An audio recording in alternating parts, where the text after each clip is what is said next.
This time, on Dragon Ball Z, we took care of Kui and Dodoria, but Zarbon still needs to be dealt with. And then after that, a looming squad of Frieza's best men will assail our fair heroes. Will they be able to fight these eccentric ne'er-do-wells? Find out today on Dragon Ball Z! How are you doing? I'm doing well. Hello, YouTube. Also, Zarbon just said you're lying in like 2 different ways. Uh-oh. Oh! What is going on? Vegeta is fighting with Zarbon. I don't remember this character from last episode. Zarbon? Yeah. He showed up very briefly when we were confronting Frieza. He was in the background. He was there, just look at the right side of the screen. So what is his role? He's another of Frieza's retainers, just like Dodoria and Kui.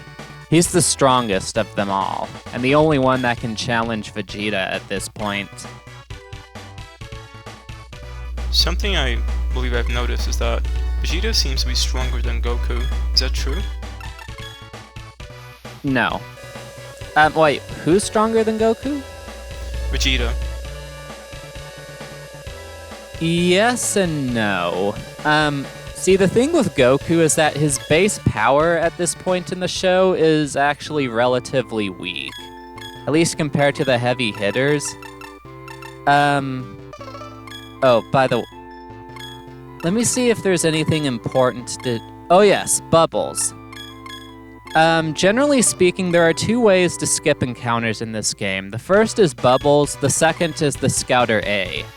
Now, the advantage of bubbles is that you don't get any random encounters at all. So, like, you don't have that really long, drawn-out sequence of the Scouter reading the power levels. The downside, though, is that Bubbles doesn't actually last very long at all. So, you can only really use him in short bursts. Like, this is a relatively short cave, so we can use him once. And even then, you have to start save crawling from this point onward. So typically we prefer Scouter A's because they cost the exact same, and their effects are more permanent, even if they're a little slower. As for what we're doing in this cave, this is sort of one of the more badly programmed areas. It's supposed to be where you find a set of switches in those little alcoves, but instead it seems like you only need to check one of the holes in the upper part of the dungeon, and it doesn't even have to be one of the switch holes. Like, we just got a Shenron card there, but that still activated the sequence trigger. I don't know exactly how all that works, but it definitely doesn't look like it was programmed the way it was meant to. The good thing is that that's convenient for us. It is very convenient. Also, 58 Zenny pieces from a random pot. Very important, actually. Money is a valuable commodity. Also, that Dragon Ball, don't bother with it. The basic thrust of this adventure is that you're supposed to be gathering Dragon Balls to revive your friends, but the cutscenes kinda just take care of that anyway. Like, you find some balls, Vegeta finds some balls, and eventually you guys join the same party, so you just pool your resources anyway. It doesn't matter. Also, have a Scouter A and at least one Scouter B before you talk to that guy twice, because you get a Piccolo card, but more importantly, you get a frog. It's not a turtle, again, translation issues, but that frog will actually be very important for an upcoming boss fight, so make sure you talk to that guy with the 2 kinds of Scouters. That would be a red Scouter and a green Scouter in this translation, because they dropped the A and B. Right. So you said that we don't have to collect the Dragon Ball items, and that it's all done through cutscenes, but I would like you to elaborate on that, because that sounds pretty incredible, if it's actually true. So, okay, so you have to collect most of the Dragon Balls because they're tied to sequence triggers. But that Dragon Ball is not tied to any sequence trigger, so if you pick it up, all it's gonna do is sit in your inventory and take up space. That's it. Really? Wow. I can't make this up, man. And then you have this wonderful cave that's just a recolor of the regular cave texture. Yep. Well, to be fair, I mean, it is Namek. All the colors are wonky. At least its music is great, though. The music is good. I'll give this game that. And what is that? Is it a fairy? Yeah. She's the one that talks to you if you tripped the sequence trigger in the lower left cave. Strange. Now, back to Goku. See, his bread and butter is this technique called the Kaioken, which multiplies his power level by set multipliers, like Kaioken times 2 doubles it, times 3 triples it, times 4 quadruples it, and etc. And multipliers with power levels just get way out of control, like really fast.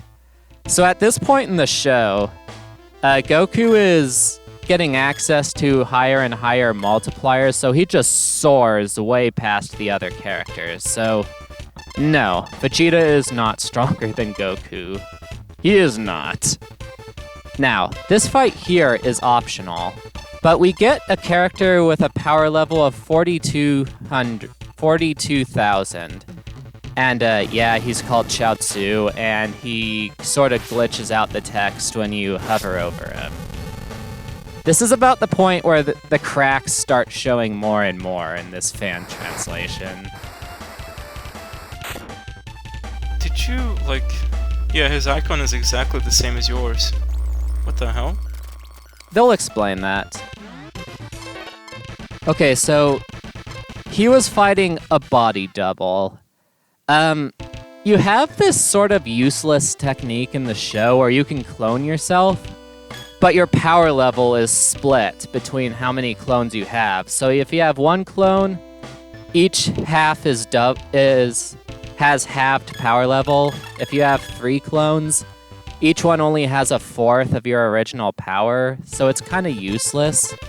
But some people use that to spar with each other when no one else is available, usually Piccolo. Now, that guy is almost as strong as Dodoria, which is why we wanted Nail before getting him, even though he cost a little time. A speedrun would just go straight for Bobo, as he's called.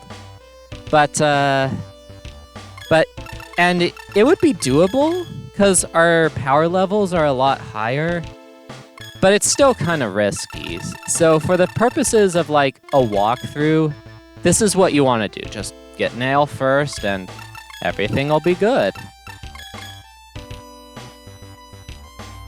Okay. And if you see me finagling with cards in the menu, the shopping sequence I fast-forwarded through was just, I got 3 Chi-Chis and 3 Yemas. Nothing really that special, which is why I fast-forwarded it. Did you say finagling? What is Yes. that supposed to mean? That means messing around, tinkering with things. Diddling. Finagling? Is that a thing? I haven't Yeah. heard of that. It's a real It is? word. Dude, I gotta check that out. Finagling, okay. It's No spelled way, dude, it's real. Finagling if you're curious. Yeah, I just checked. It's real. Damn. So, what was I saying again? Oh, yes. You'll usually want to use the Yemas and Chi-Chis as you get the opportunity to use them, because inventory space can be kind of tight in this game. It's only 24 cards that you're allowed. including key items like the Dragon Radar and the Dragon Balls. Right. Also, the Scouter A's, you can use them basically at any time, so long as it's before you get an encounter. They're very nice that way. Also, that one, I probably shouldn't have obsessed over how close I landed, because I used a Scouter A anyway. Kind of a waste there. Also, here's Guru! So, who is this character? He's the elder of the Namekians, and he's basically just watching all his people die, and he can't do a thing about it. Now here, he grants you 3 levels. Not super important, because we're gonna get Vegeta, who's way stronger, but pretty helpful. If you're playing casually, you may want to finish off whatever levels you're at before coming here. And you also get another Dragon Ball, so make sure you have a space in your inventory for that. Now, what were you asking again? Me? I wasn't asking anything, although the character kind of looks like a Shrek to me. On his deathbed. You know what? I can see that. He's got the girth for it. So, I mean, is he explored again, like later on in the game? No.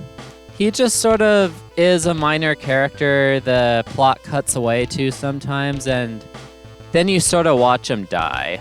The only plot relevance he has is that he's tied to the Dragon Balls, the Namekian Dragon Balls, since he made them.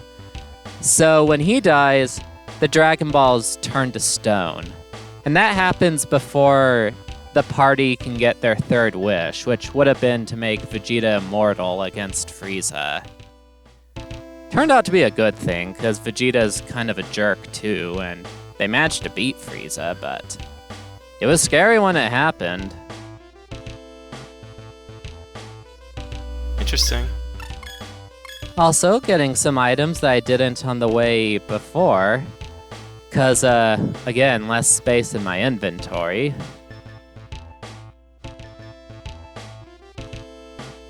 Also, Okay, yes, I you gotta gotcha. go all the way back through this cave. Oh, and there's no way to sprint as well, which makes it more fun.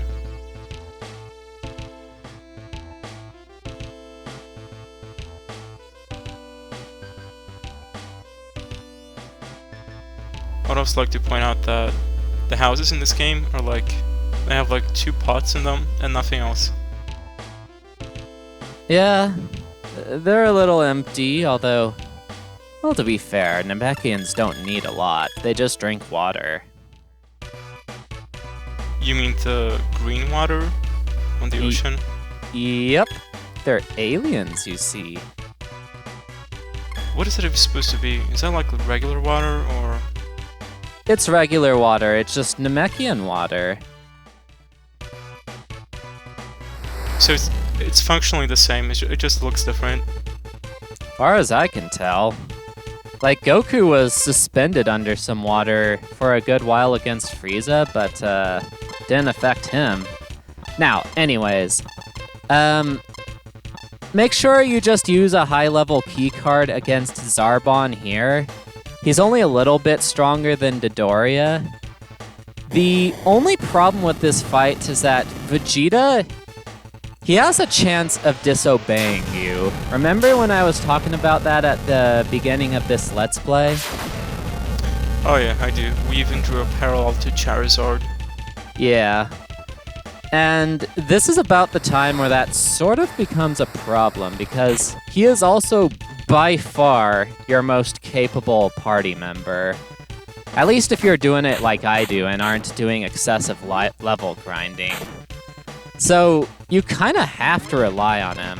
Also, don't have to take off all of Zarbon's HP, just like enough of it. 90%? Not sure what the exact amount is. But he goes into phase 2 and gets a little bit stronger, but we got a level up, so we got a bit stronger too. Now, at this point, we want to scout him out for, make sure he's not using anything too strong. Use Guru to increase Vegeta's power level by 50%. And when I say scout out his cards, what I mean is use Piccolo on him. Like, don't actually use it. Just use it to make sure that he just has a basic melee attack, so he won't kill Gohan in one hit. Because Gohan can take a few hits from him, but unless he's using a Z key card, at which point he might die. So I do that to just be safe. See, 27 damage, that's not so bad.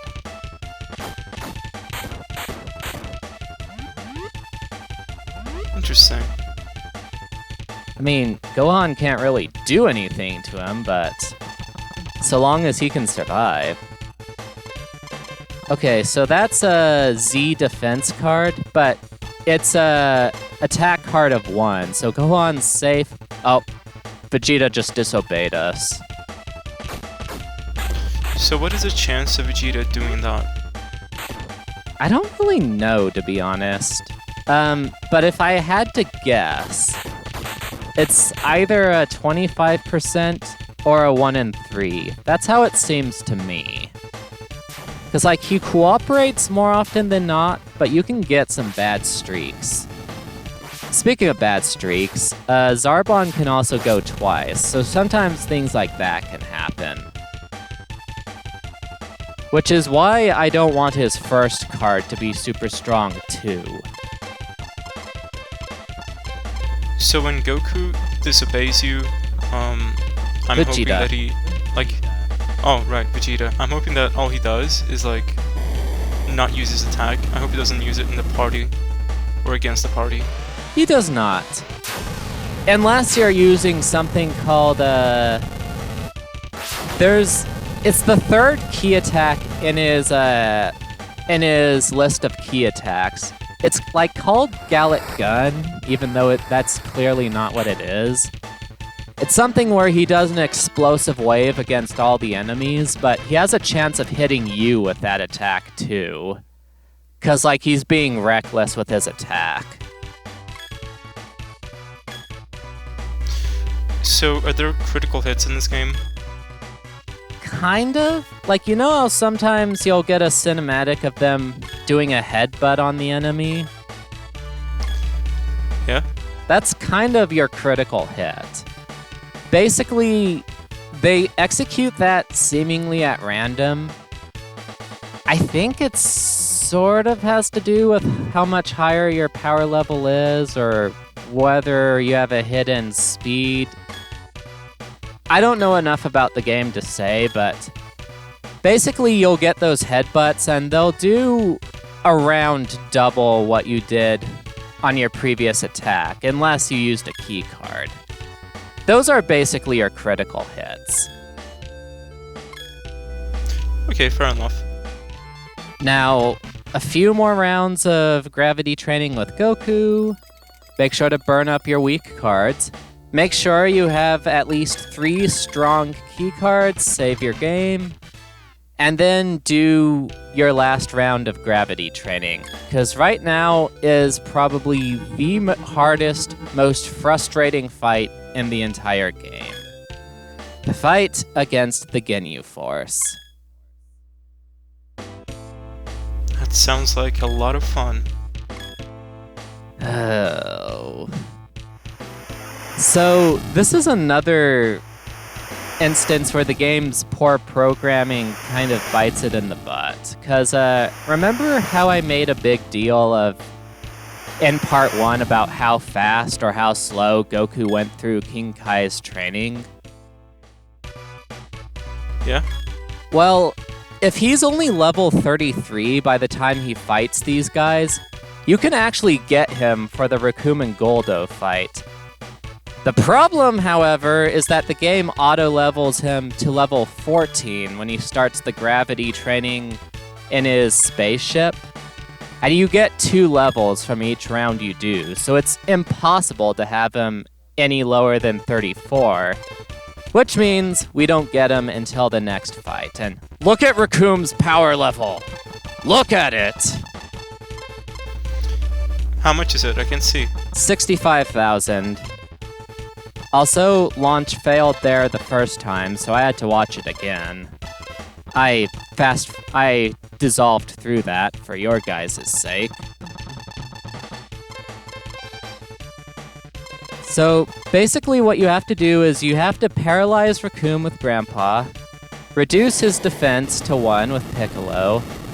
You have to use a launch card so that Vegeta can take down Guldo as well. He doesn't do a lot of damage, but he attacks a lot, so he can still waste a lot of time and endanger the rest of your guys. And the thing is, Raccoon is fairly strong. So even with Vegeta's strongest attack, with Guru up, against 1 defense, it still does only a little over half his HP, so we're relying on launch not failing. We're relying on Vegeta obeying us twice. So there's just a lot that can go wrong with this fight. It's kind of frustrating that way. Right, so, can you hear me? I can. Okay, good. You kind of like went away for a bit. Sorry about that. But yeah, there's just a lot that can go wrong with that fight. I need launch to not fail, and I need Vegeta to obey me twice, and it has to all happen in the first 2 turns.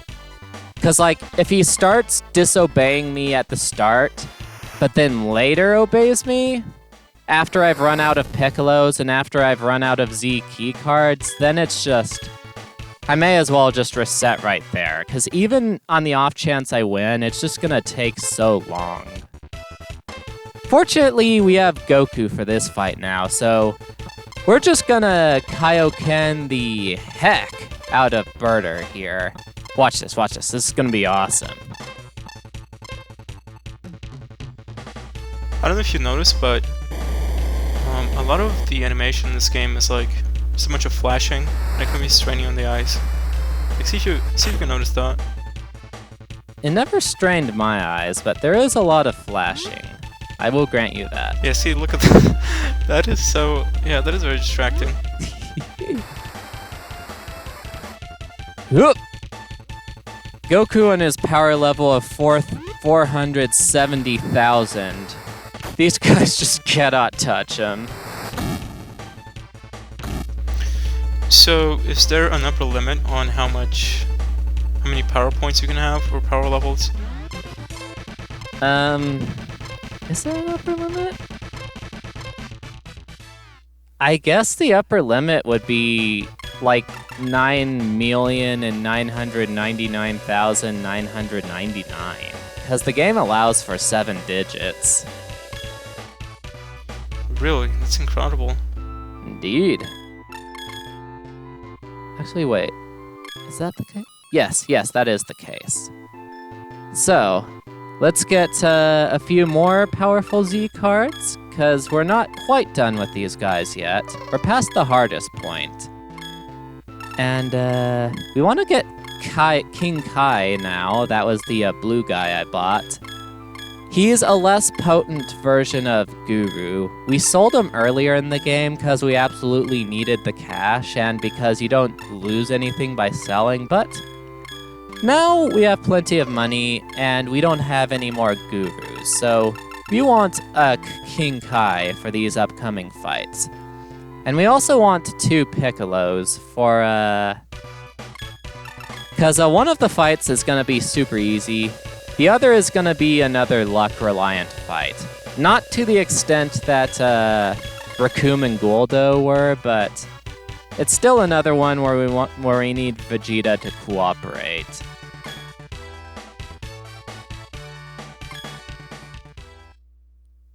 Now this one is a one-on-one fight that I just fast-forward through because Goku just beats him into the ground. There's no point in really showing it. Like, watch how much this does. Watch how much it does. Seriously, it's gonna be great. Gonna be the most awesome thing ever. Almost there.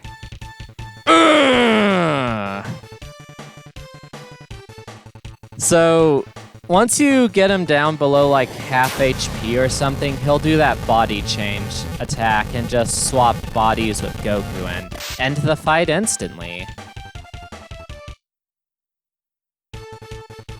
And now we fight him with Joyce. And we use another launch card with Vegeta so that we can take down the both of them at once. It does most of Goku's HP and a lot of Jaice's. So we only need one Super Gallic gun to land on them. And we only need a Piccolo on Jaice as well, so that'll be pretty good. Alright, present day Fiona de Quester here, and Skyzo actually dropped from the call at around 24:30, which is why he's been silent for a few minutes now. We struggle with our internet, and while we usually make it work, sometimes we run into situations where one or the other drops out and we can't hear each other.